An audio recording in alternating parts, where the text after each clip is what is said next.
क्या तुमने कभी सोचा है कि एक दिन ये सब खत्म हो जाएगा?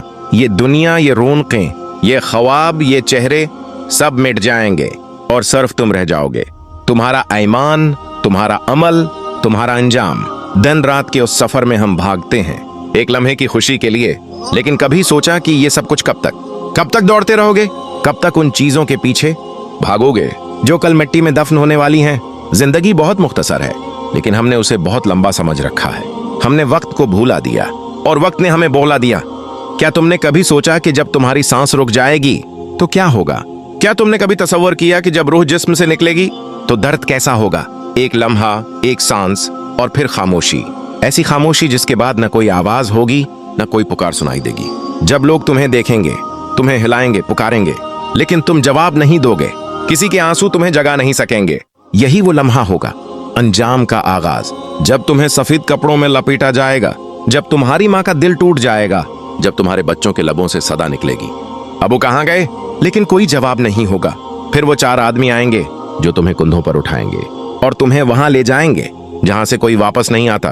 फिर एक एक कदम तुम्हें ढूर ले जाएगा, दुनिया से, रोशनी से, आवाजों से, जिंदगी से। फिर वो लम्हा आएगा जब तुम्हें कब्र में उतारा जाएगा। तुम्हारे जिस्म पर मिट्टी की पहली मुट्ठी गिरेगी और तुम्हारी रूह चीख उठेगी, रुक जाओ, मैं अभी तैयार नहीं हूं।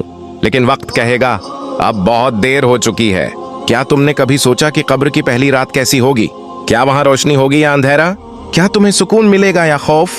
क्या तुम्हारा दिल कहेगा अल्हम्दुलिल्लाह या चीख उठेगा काश मैं लौट सकता?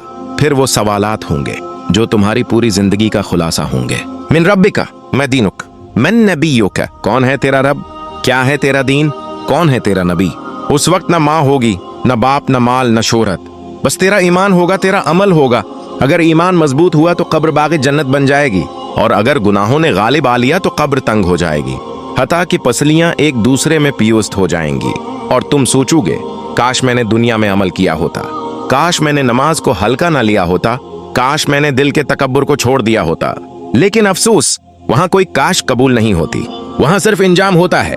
दुनिया में हमें बार बार मौका मिलता है तौबा का, नेकी का, लौट आने का, लेकिन मौत के बाद सब दरवाजे बंद हो जाते हैं। फिर सिर्फ इंतजार रह जाता है क़ियामत के दिन का, हिसाब के दिन का, जब जमीन गवाही देगी, जब हाथ बोलेंगे, जब जबान बंद हो जाएगी और आमाल बोलेंगे। सोचो इस दिन कैसा मंजर होगा, जब लाखों करोड़ों लोग एक मैदान में होंगे, न साया न पनाह, बस सूरज ऊपर और पसीने में डूबे इंसान। किसी का पसीना टखनों तक, किसी का सीने तक, किसी का घुटनों तक और किसी का कानों तक, और तुम्हारे सामने तुम्हारा नामा एमाल रखा जाएगा। अल्लाह फरमाएगा, पढ़ अपना नामा एमाल, आज तो खुद अपना हिसाब लेने के लिए काफी है। क्या तुम इस दिन के लिए तैयार हो? क्या तुमने सोचा है कि तुम्हारा एमाल नामा कैसा होगा?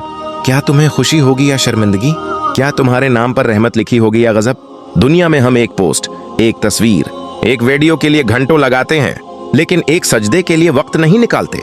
हम लोगों को खुश करने के लिए सब कुछ करते हैं, लेकिन अपने रब को खुश करने के लिए कुछ नहीं करते। जिंदगी चंद सांसों का नाम है, लेकिन हमने उसे अपनी आखिरत भला देने के लिए इस्तेमाल किया।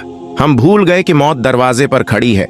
हम भूल गए कि ये दुनिया इम्तिहान है, न कि आरामगाह। एक दिन ये दिल धड़कना बंद कर देगा, एक दिन ये आंखें बंद हो जाएंगी, एक दिन तुम्हारी हंसी, तुम्हारी आवाज, तुम्हारी मौजूदगी सब खत्म हो जाएगी। लोग कुछ दिन याद करेंगे, फिर भूल जाएंगे। यही दुनिया है, धोखा, फरीब, आरजी खुशी, लेकिन वो कब्र, वो आखिरत, वो हिसाब, वो हमेशा का है, और ईमान ही वहां तुम्हारा सहारा होगा। भाई बहन सुनो, आज भी वक्त है, आज भी मौका है। अपने रब की तरफ लौट आओ, नमाज से दिल जोड़ो, कुरान से दोस्ती करो, झूठ, गैबत, फहाशी, हराम से बचो, अल्लाह से सच्ची मोहब्बत करो। जिंदगी का असल मकसद याद रखो, दुनिया के लिए नहीं बल्कि आखिरत के लिए जीना। वो जिंदगी जो खत्म नहीं होगी, वो खुशी जो मानत नहीं पड़ेगी, वो अमन जो कभी छन नहीं सकेगा। काश हम समझ जाएं कि असल कामयाबी वो नहीं जो दुनिया दिखाए, बल्कि वो है जब कब्र में नूर हो, जब फरिश्ते सलाम करें, जब अल्लाह फरमाए, मेरे बंदे तो राजी है, आज मैं भी तुझसे राजी हूं। यही है जिंदगी का सबसे बड़ा इनाम, और यही है जिंदगी बदलने वाला सबक।